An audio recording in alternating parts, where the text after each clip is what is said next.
సహోదరి సహోదరులారా, మరి బైబిల్ గ్రంథంలోనే మనం చదువుదాం. యేసు ప్రభు చెప్పిన మాట మరి లూకా శుభవార్త 23వ అధ్యాయం 34వ వాక్యాన్ని మనం చదువుదాం. లూకా శుభవార్త 23వ అధ్యాయం 34వ వాక్యాన్ని మనం చదువుదాం. అప్పుడు యేసు, తండ్రి వీరేం చేస్తున్నారో వీరెరుగరు, వీరిని క్షమించండి అని పలికెను. Praise the Lord. యేసు ప్రభు వారు క్షమించమని కోరుతున్నారు. మరి దేవుని బిడ్డవైన నువ్వు, దేవుని బిడ్డ అయిన నేను, మనం అందరం కూడా నేర్చుకోవాల్సింది ఇదే. క్షమాగుణం కలిగి జీవించాలి, క్షమించాలి. క్షమిస్తేనే దీవెనలు పొందుతాం, క్షమిస్తేనే దేవుని చెంత దీవించబడతాం. అందుకే బైబిల్ గ్రంథంలో ప్రభు చెప్పిన మాట మత్తయి శుభవార్త 6వ అధ్యాయములో 14-15 వాక్యాలు మనం చదువుదాం. మత్తయి శుభవార్త 6వ అధ్యాయము 14-15 వాక్యాలు మనం చదువుదాం. పరులు చేసిన దోషములు మీరు క్షమించిన ఎడల పరలోకమందలి మీ తండ్రి మీ దోషాలు క్షమిస్తాడు. Praise the Lord. హల్లెలూయా.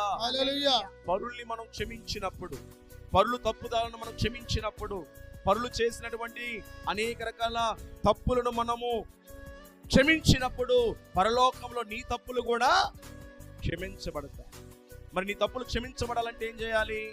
నువ్వు ముందు ఇతరులకు క్షమించాలి. నువ్వు ఏదైతే ఇతరులు నీకు చేయాలని కోరుకుంటున్నావు అదే నువ్వు ఇతరులకు చేయాలి.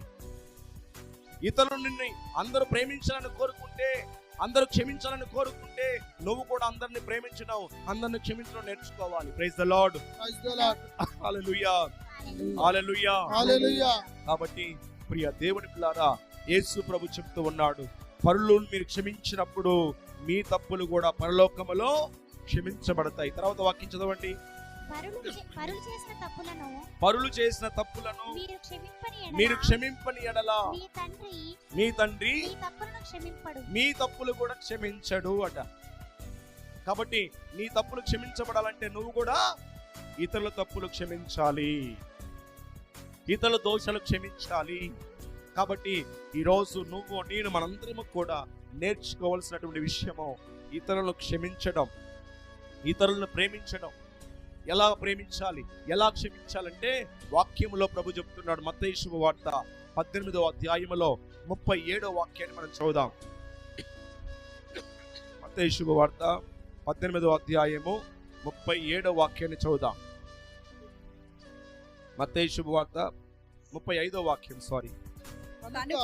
కనుక ఈ విధముగా